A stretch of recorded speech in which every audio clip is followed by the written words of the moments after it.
ଆରେ ସେଦିନ ଯେତେବେଳେ ତ୍ରେତୟା ଯୁଗରେ ମୁଁ ପହଞ୍ଚିଲି ଯାଇ କିସ୍କିନ୍ଧାରେ ସୁଗ୍ରୀବ ସାଙ୍ଗରେ ମିତ୍ର ବସିଲି।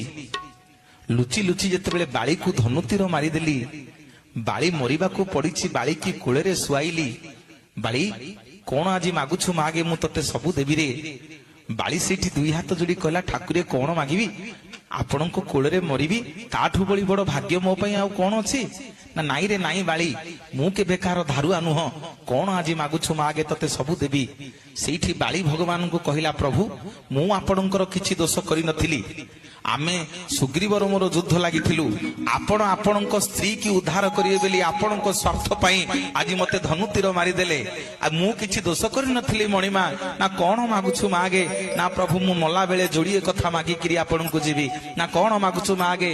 ନା ପ୍ରଭୁ ପ୍ରଥମ ମୋର ମାଗୁଛି, ଯୋଉ ହାତରେ ଆପଣ ମତେ, ଯୋଉ ପାପୁଲିରେ ଆପଣ ମତେ ଧନୁତୀର ମାରିଛନ୍ତି, ମୁଁ ଚାହୁଁଛି ପ୍ରଭୁ ସେ ପାପୁଲି ଆପଣଙ୍କର ନ ରହୁ।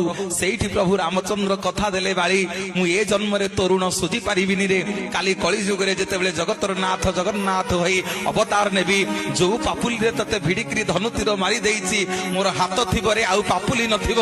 ଆଉ ପାପୁଲି ଥିବ ନା, କୋଉ ବାଳିକୁ ମୁଁ ଲୁଚି ଲୁଚି ଧନୁତୀର ମାରିବି। ପୁଣି ବାଳି ଦ୍ୱିତୀୟ ବର ମାଗୁଛି ପ୍ରଭୁଙ୍କୁ, କହିଲା ପ୍ରଭୁ ମୁଁ ହଉଛି କିସ୍କିନ୍ଧା ରାଜ୍ୟର ରାଜା, ମୋରି ପାଣି ପବନରେ ଯେତେ ବୃକ୍ଷଲତା ଜୀବଜନ୍ତୁ ଅଛନ୍ତି ସମସ୍ତେ ବଡ ହେଇଛନ୍ତି, ଆପଣ ମତେ ଧନୁତୀର ମାରିଲେ ମୋ ମନ ଦୁଃଖ ନାହିଁ, କିନ୍ତୁ ଯୋଉ ଗଛ ପଛପଟେ ଛିଡା ହେଇକିରି ଲୁଚି ଲୁଚି ମତେ ଧନୁତୀର ମାରିଦେଲେ, ସେ ବୃକ୍ଷଟା କେଡେ ବେଇମାନ, ତା ରାଜ୍ୟର ରଜାଙ୍କୁ ମାରିବା ପାଇଁ ଆପଣଙ୍କୁ ଲୁଚେଇ ରଖିଥିଲା। ମୁଁ ଆଜି ମଲା ବେଳେ ସେ ବୃକ୍ଷକୁ ଅଭିଶାପ ଦଉଛି, ସେ ବୃକ୍ଷଟା ଭାରି ମିଠା, ଭାରି ଫୁଲେଇ, ତାର ପାଦ ଠାରୁ ମୁଣ୍ଡ ପର୍ଯ୍ୟନ୍ତ ସମଗ୍ର ଶରୀର ପିତା ହେଇଯାଉ, ଯିଏ ତାକୁ ପାଟିରେ ଲଗେଇବ ସମସ୍ତେ ତାକୁ ଥୁ ଥୁ କରନ୍ତୁ। ପ୍ରଭୁ ରାମଚନ୍ଦ୍ର ତଥାସ୍ତୁ କରିଦେଲେ।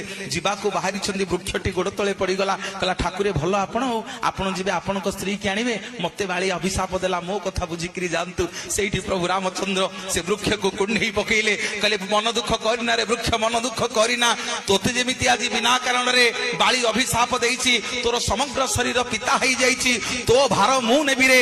କାଲି ଯେତେବେଳେ କଳି ଯୁଗରେ ଜଗନ୍ନାଥ ଅବତାର ନେବି, ସମଗ୍ର ଜଗତ ତତେ ଲିମ୍ବ ଲିମ୍ବ ବୋଲି ଜାଣିବ, ତୋରି ଦେହରେ ମୋ ଶରୀର ତିଆରି ହବ, ସମସ୍ତେ କହିବେ ତତେ ଜୟ ଜଗନ୍ନାଥ, ଜୟ ଜୟ ଜଗନ୍ନାଥ, ଜୟ ଜଗନ୍ନାଥ।